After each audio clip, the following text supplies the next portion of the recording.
नमस्कार दोस्तों, मैं हूं राहुल कुमार और आज की कहानी हरिद्वार जिले से है। तो चलिए कहानी शुरू करते हैं।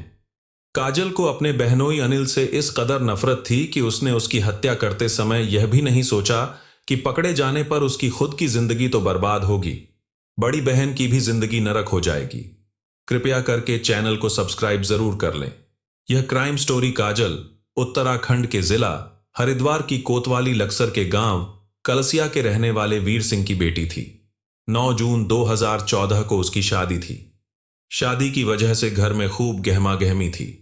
बारात आने में ज्यादा समय नहीं रह गया था, इसलिए लगभग सारे नाते रिश्तेदार और दोस्त परिचित वीर सिंह के घर इकट्ठा हो गए थे। उसी बीच जब काजल को सजाने के लिए ब्यूटी पार्लर ले जाने की बात चली तो उसने साफ कहा कि वह सजने के लिए ब्यूटी पार्लर अनिल जीजा के साथ जाएगी। शादी के माहौल में काजल को ब्यूटी पार्लर ले जाने वाले तमाम लोग थे, लेकिन जब उसने स्वयं अनिल जीजा के साथ ब्यूटी पार्लर जाने की बात कही थी तो भला कोई दूसरा चलने की बात कैसे करता। नाते रिश्तेदारों तथा घर वालों को लगा कि काजल जीजा से अकेले में कुछ व्यक्तिगत बातें करना चाहती होगी, इसलिए उसके साथ जाना चाहती है। घर में भीड़ भाड़ थी। कुछ औरतों ने हंसी भी की, लेकिन किसी बात पर ध्यान दिए बगैर काजल ब्यूटी पार्लर जाने के लिए जीजा के साथ निकल पड़ी। इधर अनिल और काजल निकले, उधर बारात आ गई। सभी बारात के स्वागत में लग गए। घर वाले जरूरी रस्में पूरी करने लगे तो बाराती नाश्ते और खाने में जुट गए। द्वार पूजा की तैयारी हो रही थी कि तभी वीर सिंह के मोबाइल फोन की घंटी बजी। उन्होंने जेब से मोबाइल निकालकर स्क्रीन पर नंबर देखा तो फोन काजल का था। उन्होंने जल्दी से फोन रिसीव करके मोबाइल कान से लगाया। हाँ बोलो बेटा, क्या बात है? पापा, बड़ी गड़बड़ हो गई। बदमाशों ने अनिल जीजा को गोली मार दी है, काजल ने कहा। यह सुनकर वीर सिंह सन्न रह गया। उसने घबराकर पूछा, कहां? सैदाबाद के पास, दूसरी ओर से काजल ने कहा। इसके बाद वीर सिंह ने जैसे ही फोन काटा, आसपास खड़े लोग उसकी ओर सवालिया नजरों से ताक लगे, क्योंकि फोन पर बातचीत के दौरान उसके चेहरे पर जो भाव आए थे उसी से उन लोगों ने अंदाजा लगा लिया था कि कहीं कुछ गड़बड़ हुई है। वीर सिंह के सामने बड़ी विषम परिस्थिति थी। जो कुछ हुआ था उसे बताने पर उसकी सारी तैयारी, सारे खर्च पर पानी फिर जाने वाला था, जबकि बताना भी जरूरी था। इसलिए उसने सिर थामकर बैठते हुए कहा, काजल का फोन था। लक्सर जाते समय सैदाबाद के पास बदमाशों ने अनिल को गोली मार दी है। वीर सिंह का इतना कहना था कि वहां खड़े लोग सन्न रहे। घर में कोहराम मच गया। पल भर में ही यह बात घर से लेकर जहां बारात ठहरी थी वहां तक पहुंच गई। बैंड बाजा बज रहा था, डीजे पर लोग डांस कर रहे थे। सब बंद हो गया। चारों ओर खुसर फुसुर होने लगी कि अब क्या होगा। वीर सिंह अपने खास रिश्तेदारों तथा घर वालों के साथ घटनास्थल की ओर भागा। काजल वहां गांव के ही सुभाष के साथ घायल अनिल को अस्पताल ले जाने की कोशिश कर रही थी। सभी लोग गाड़ियों से आए थे, इसलिए जल्दी से अनिल को उठाकर गाड़ी में डाला और लक्सर स्थित सरकारी अस्पताल में गए, जहां जांच के बाद डॉक्टरों ने बताया कि यह मर चुका है। अस्पताल से ही इस घटना की सूचना कोतवाली लक्सर पुलिस को दे दी गई थी। अब तक काफी रात हो चुकी थी। जिस समय इस घटना की सूचना कोतवाली लक्सर को दी गई थी उस समय कोतवाली प्रभारी भुवनेश कुमार शर्मा गश्त पर थे।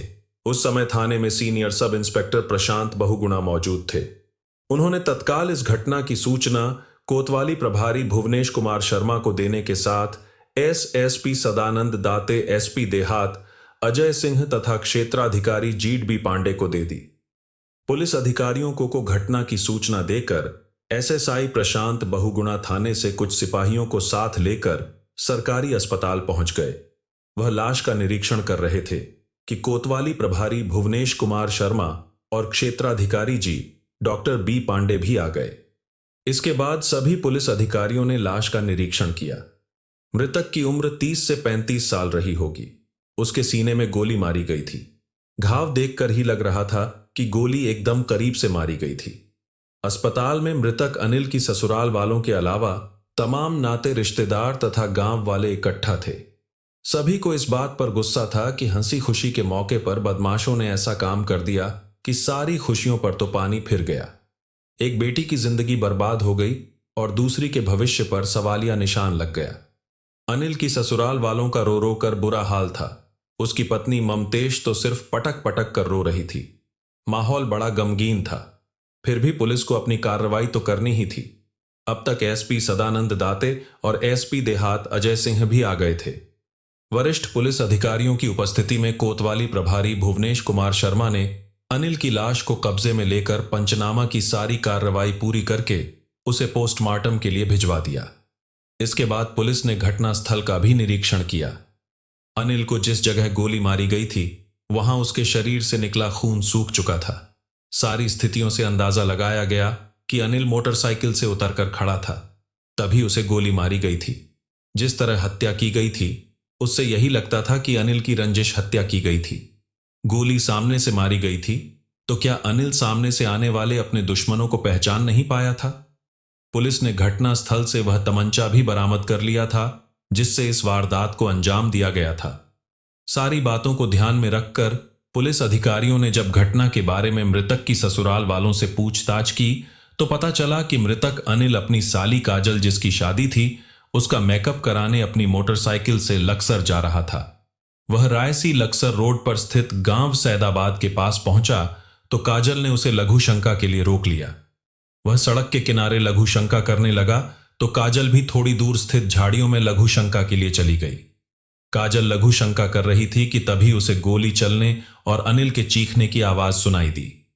वह जल्दी से उठी, पलटकर देखा तो अनिल जमीन पर पड़ा तड़प रहा था। उसने इधर उधर देखा तो थोड़ी दूर पर मोटरसाइकिल से दो लोग लक्सर की ओर जाते दिखाई दिए। शायद उन्हीं लोगों ने अनिल को गोली मारी थी। काजल भागकर अनिल के पास पहुंची। वह अकेली तो कुछ कर नहीं सकती थी। तभी संयोग से उसके गांव का सुभाष आ गया। उसने सुभाष से अपने पिता को फोन कराया। थोड़ी देर बाद सभी लोग आ गए तो अनिल अस्पताल पहुंचाया गया, जहां पता चला कि वह मर चुका है। इस पूछताछ से जब पुलिस को पता चला कि घटना के समय मृतक की साली साथ थी तो पुलिस को लगा कि काजल से पूछताछ में हत्यारों का जरूर कोई सुराग मिल सकता है। इसके बाद पुलिस ने काजल से पूछताछ की। उसने भी वही सब बताया जो उसके पिता वीर सिंह बता चुके थे, क्योंकि वीर सिंह को उसी ने यह सब बताया था। अंत में जब उसने कहा कि हत्यारे जीजाजी के सीने में गोली मारकर तमंचा वहीं फेंक कर भाग गए थे तो पुलिस को थोड़ा हैरानी हुई कि हत्यारे जब मोटरसाइकिल से आए थे और मोटरसाइकिल से बैठे बैठे ही गोली मारी थी तो उन्होंने तमंचा वहां क्यों फेंक दिया था। इसके बाद जब काजल से पूछा गया कि उसने बदमाशों को देखा था, वे किस रंग की कौन सी मोटरसाइकिल से थे, तो वह पुलिस के इन सवालों पर हक बका सी गई। फिर खुद को संयत करते हुए उसने बताया था कि उसके बाहर आते आते बदमाश इतनी दूर निकल गए थे कि वह न तो बदमाशों को देख पाई थी और न उनकी मोटरसाइकिल को। पुलिस ने काजल को बहुत कुरेदा, लेकिन उससे उन्हें मतलब की कोई जानकारी नहीं मिली। लेकिन इस बातचीत में पुलिस को यह आभास जरूर हो गया कि काजल को जीजा की हत्या के बाद जिस तरह दुखी और परेशान होना चाहिए, वैसा दुख और परेशानी ना तो उसके चेहरे पर दिखाई दे रही है, ना बातचीत में वह इस तरह बातचीत कर रही थी जैसे हत्या उसके अपने सगे जीजा की ना होकर गांव के किसी आदमी की हुई है। बहरहाल उस समय ऐसा माहौल था कि इस तरह की कोई बात नहीं की जा सकती थी। वैसे भी वहां इकट्ठा लोगों का मूड ठीक नहीं लग रहा था।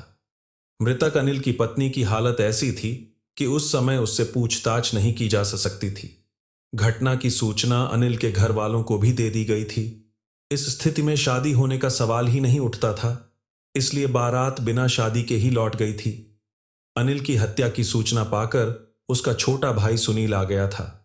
अगले दिन उसी की ओर से अनिल की हत्या का मुकदमा कोतवाली लक्सर में अज्ञात लोगों के खिलाफ दर्ज कर लिया गया। एसएस पीड़ा सदानंद दाते ने इस मामले की जांच कोतवाली प्रभारी भुवनेश कुमार शर्मा को सौंपते हुए क्षेत्र अधिकारी जी डॉक्टर बी पांडे को इस मामले पर नजर रखने का आदेश दिया। पुलिस को संदेह ही नहीं, पूरा विश्वास था कि अनिल की हत्या रंजिश की वजह से की गई थी। उसकी किस आदमी से ऐसी रंजिश थी जो उसकी हत्या कर सकता था, यह बात घर वाले ही बता सकते थे। भाई सुनील से पूछा गया तो वह इस बारे में पुलिस की कोई मदद नहीं कर सका, क्योंकि वह गांव में रहता था जबकि अनिल हरिद्वार में रहता था। पत्नी ममतेश अभी इस स्थिति में नहीं थी कि उससे पूछताछ की जा सकती। बहरहाल अगले दिन पोस्टमार्टम के बाद शव घर वालों को मिला तो उन्होंने उसका अंतिम संस्कार कर दिया। पोस्टमार्टम रिपोर्ट के अनुसार अनिल को गोली एकदम करीब से मारी गई थी, जो तिरछी लगी थी। पुलिस को काजल पर संदेह था, इसलिए उसके बारे में पता करने के लिए मुखबिर को तो लगाया ही गया। उसके घर के सभी फोन नंबरों को भी सर्विलांस पर लगवा दिया गया कि शायद उनकी आपसी बातचीत से हत्यारे के बारे में कोई जानकारी मिल सके। इसके अलावा काजल और उसके घर वालों के बारे में जानकारी जुटाने के लिए पुलिस ने ग्राम प्रधान विनोद चौधरी से भी पूछताछ की। अनिल के घर वालों ने पुलिस को बताया था कि उन्हें उसके ऐसे दुश्मन के बारे में कोई जानकारी नहीं है जो उसकी हत्या कर सकता था। लेकिन जब इस बारे में ममतेश से पूछा गया तो उसने कहा कि और कोई भले ना जानता हो, लेकिन काजल को हत्यारों के बारे में जरूर पता होगा। पुलिस को तो काजल पर पहले से ही संदेह था। ममतेश की इस बात ने पुलिस के संदेह को और बढ़ा दिया। 18 जून 2014 को मृतक अनिल की पत्नी ममतेश क्षेत्र अधिकारी जीबी पांडे से मिली और उसने उनसे साफ साफ कहा कि उसके पति की हत्या में उसके मायके वालों की अहम भूमिका हो सकती है। उन्हीं लोगों ने साजिश रचकर हत्या की है। अगर उन लोगों से सख्ती से पूछताछ की जाए तो निश्चित इस हत्याकांड से पर्दा उठ सकता है। क्षेत्राधिकारी ने ममतेश से वजह पूछी कि उसके मायके वाले उसके पति की हत्या क्यों करेंगे, तो उसने बताया कि उसकी मंझली बहन मीना की आत्महत्या के बाद से उसके मायके वाले उसके पति से रंजिश रखने लगे थे। उसी की वजह से करीब 4 साल तक आना जाना बंद रहा। इस साल काजल की शादी तय हुई तो आना जाना शुरू हुआ। इसके अलावा मुखबिर से पुलिस को जो सूचनाएं मिली थीं, वे भी अनिल की ससुराल वालों को हत्यारा बता रही थी। यह सारी बातें काजल और उसके पिता वीर सिंह को थाने बुलाकर पुलिस को पूछताछ करने के लिए मजबूर कर रही थी। जब सारी बातें एसएसपी सदानंद दाते को बताई गई तो उन्होंने काजल और वीर सिंह को थाने लाकर सख्ती से पूछताछ करने का आदेश दिया। इसके बाद कोतवाली प्रभारी भुवनेश कुमार शर्मा, एस प्रशांत बहुगुणा और कुछ सिपाहियों के साथ वीर सिंह के घर पहुंचे और बाप बेटी को पकड़कर थाने ले आए। थाने में काजल और वीर सिंह से पूछताछ शुरू हुई। दोनों वही बातें दोहराते रहे जो उन्होंने पुलिस को पहले बताई थीं, लेकिन अब उन बातों पर पुलिस को विश्वास नहीं था, इसलिए पुलिस उनसे सच उगलवाना चाहती थी, जबकि बाप बेटी सच बोलने को राजी नहीं थे। क्षेत्राधिकारी जीबी पांडे ने देखा कि ये सीधे सच बताने को तैयार नहीं है, तो उन्होंने चेतावनी देते हुए कहा, तुम दोनों को ही पता होना चाहिए कि कानून और पुलिस दोनों के ही हाथ बहुत लंबे होते हैं, इसलिए इनसे कोई भी अपराधी नहीं बच सकता। अपने सूत्रों से मुझे पता चल गया है कि अनिल की हत्या तुम ही लोगों ने की है। अब तुम लोग सच्चाई अपने आप बता दो तो अच्छा रहेगा, वरना हम अपनी तरह से उगलवाएंगे तो तुम दोनों को बहुत परेशानी होगी। वीर सिंह और काजल कोई पेशेवर अपराधी तो थे नहीं। उन्होंने भले ही पुलिस की मार नहीं देखी थी, लेकिन फिल्मों और सीरियलों में तो देखा ही था। इसके अलावा पुलिस की 3rd डिग्री के तमाम किस्से भी सुन रखे थे। जब उन्होंने देखा कि अब पुलिस का रुख कड़ा हो रहा है तो बाप बेटी दोनों ही फपक कर रो पड़े। उन दोनों के रोते ही क्षेत्राधिकारी समझ गए कि अब उनका काम हो गया है। यह दोनों अब अपना अपराध स्वीकार कर लेंगे, इसलिए पुलिस ने उन्हें रोने दिया, जिससे उनका मन हल्का हो जाए। और सचमुच रोकर मन हल्का हो गया तो काजल और वीर सिंह ने अनिल की हत्या का अपना अपराध स्वीकार कर लिया। काजल ने बताया कि उसी ने अनिल की गोली मारकर हत्या की थी। यह हत्या उसने अपनी बहन की मौत का बदला लेने के लिए की थी। इसके बाद वीर सिंह और काजल ने अनिल की हत्या के पीछे की जो कहानी सुनाई वह कुछ इस प्रकार थी। उत्तराखंड के जिला हरिद्वार की कोतवाली लक्सर के गांव कलसिया के रहने वाले वीर सिंह अपनी 3 बेटियों में बड़ी बेटी ममतेश की शादी मूल रूप से उत्तर प्रदेश के जिला बिजनौर के थाना मंडावर के गांव फतेहपुर के रहने वाले चंद्रपाल के बेटे अनिल के साथ की थी। अनिल हरिद्वार में हर की पौड़ी में फोटोग्राफी करता था। उसका जमा जमाया काम था, इसलिए शादी के बाद ममतेश को भी वहीं ले आया। यह करीब 10 साल पहले की बात है। ममतेश की बहन ममतेश से छोटी थी, मीना, जो उन दिनों इंटर में पढ़ रही थी। इंटर पास करने के बाद वह बीए करना चाहती थी। इसके लिए माँ बाप से अनुमति लेकर उसने हरिद्वार के डिग्री कॉलेज में दाखिला ले लिया। घर से रोजना हरिद्वार जाकर पढ़ाई करना संभव नहीं था, इसलिए पढ़ाई के लिए उसने हरिद्वार में ही रहने का फैसला किया। वहां उसकी बहन और बहनोई रहते ही थे, इसलिए उसे वहां रहने में कोई दिक्कत नहीं थी। मीना बहन ममतेश के घर साथ रहकर बीए की पढ़ाई करने लगी। उसका बीए का अंतिम साल था। अब तक मीना पूरी तरह जवान हो चुकी थी। खूबसूरत वह थी ही। सब कुछ ठीक ठाक चल रहा था कि अचानक एक दिन वीर सिंह को सूचना मिली कि मीना ने आत्महत्या कर ली है। वीर सिंह कुछ खास लोगों के साथ हरिद्वार पहुंचा और बेटी का शव चुपचाप लेकर गांव आ गया। उसने सोचा कि शोर शराबा करने पर बात पुलिस तक पहुंचेगी तो परेशानी भी बढ़ जाएगी और इज्जत का भी तमाशा बनेगा। इसलिए उसने वहां किसी से कोई बात तक नहीं की।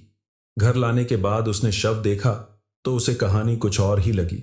उसे मीना के शरीर पर चोट और खरोच के निशान दिखाई दिए। वीर सिंह बेवकूफ नहीं था कि चोट और खरोच के निशानों का मतलब ना समझता। सब कुछ समझकर भी वह इज्जत की खातिर चुप रहा कि अगर बात खुलेगी तो उसी की बदनामी होगी और गांव वाले उसी की हंसी उड़ाएंगे। यह 4 साल पहले की बात है। उस समय वीर सिंह भले ही चुप रह गया था, लेकिन उसे दामाद से ही नहीं, बेटी से भी नफरत हो गई थी, क्योंकि उसने स्वार्थ के लिए पति का साथ दिया था। स्थितियां बता रही थीं कि मीना ने ऐसे आत्महत्या नहीं की थी। उसे इसके लिए इस तरह मजबूर कर दिया गया था कि उसने खुद को जीने लायक नहीं समझा था, और इस सब में उसकी बेटी का भी हाथ था। वीर सिंह का सोचना था कि अनिल तो पराया था, लेकिन ममतेश तो उसकी अपनी थी। वह पति के प्यार में इस तरह अंधी हो गई थी कि उसने मां बाप की इज्जत का भी ख्याल नहीं किया। उस बहन के बारे में भी नहीं सोचा जिसको उसने बचपन में खिलाया कुदा था। यही सब सोचकर उन्हें दामाद से ही नहीं, बेटी से भी नफरत हो गई, और उन्होंने बेटी दामाद से संबंध तो तोड़ ही लिए। यह भी तय कर लिया कि वह मीना की मौत का बदला जरूर लेगा। समय धीरे धीरे बीतता रहा। समय बीतने के साथ वीर सिंह के मन में बेटी और दामाद के लिए जो नफरत थी वह कम होने के बजाय बढ़ती गई। मीना से छोटी काजल भी समझदार हो गई थी। कभी कभार घर में मीना की चर्चा होती तो घर वालों को गुस्सा होते देख काजल को भी बहन बहनोई पर गुस्सा आता कि उन्होंने उसके माँ बाप की इज्जत का जरा भी ख्याल नहीं किया। यही नहीं, उन्हीं की वजह से उसकी बहन को मौत को गले लगाना पड़ा। घर वालों की बातें सुन सुनकर काजल को भी बहन बहनोई से नफरत हो गई थी, और वह भी बहन की मौत का बदला लेने के बारे में सोचने लगी। इस साल उसकी शादी तय हुई तो उसने वीर सिंह से कहा कि उसकी शादी में जीजा और बहन को भी बुलाए। वीर सिंह इसके लिए तैयार नहीं थे, लेकिन काजल ने जब उन्हें मन की बात बताई तो वह अनिल और ममता को बुलाने को तैयार हो गए। यह 4 महीने पहले की बात है। काजल के कहने पर वीर सिंह हरिद्वार स्थित ममतेश के घर गए और उसे घर आने को कहा। इसके बाद अनिल और ममतेश कलसिया आने जाने लगे। संबंध सुधर गए तो काजल की शादी की तैयारी में अनिल और ममतेश ने भी बढ़ चढ़कर हिस्सा लिया। 9 जून 2014 को काजल की शादी थी। शादी में अनिल और ममतेश को भी बुलाया गया था। बहुत दिनों बाद संबंध सुधरे थे, इसलिए शादी में दोनों आए भी थे। शाम को दुल्हन के रूप में सजने के लिए काजल को लक्सर स्थित ब्यूटी पार्लर जाना था। वैसे तो काजल को ले जाने वाले बहुत लोग थे, लेकिन काजल ने जीजा अनिल के साथ जाने की इच्छा व्यक्त की। अनिल भला क्यों मना करता? मना करने की कोई वजह भी नहीं थी। उसका सोचना था कि मन की सारी कड़वाहट धुल चुकी है, इसलिए वह मोटरसाइकिल लेकर तैयार हो गया। अनिल तैयार हो गया तो काजल ने घर में रखा तमंचा, जिसे वीर सिंह ने मुजफ्फरनगर के अपने एक रिश्तेदार की मदद से खरीदा था, उसे पर्स में रखकर ऊपर से शाल ओढ़कर अनिल की मोटरसाइकिल पर बैठ गई। अनिल मोटरसाइकिल लेकर सैदाबाद गांव के पास सुनसान जगह पर पहुंचा तो लघु शंका की बात कहकर काजल ने मोटरसाइकिल रुकवा ली। लघु शंका करने के बहाने वह झाड़ियों की ओट में गई और वहां उसने तमंचे में गोली भरी अनिल मोटरसाइकिल पर ही बैठा था। काजल झाड़ियों से निकलकर उसके पास आई और तमंचा उसके सीने से सटाकर गोली चला दी। गोली लगते ही अनिल जमीन पर गिरकर छटपटाने लगा। काजल को लगा कि उसका काम हो गया है तो उसने शोर मचा दिया। संयोग से उसी समय उसके गांव का सुभाष वहां पहुंच गया।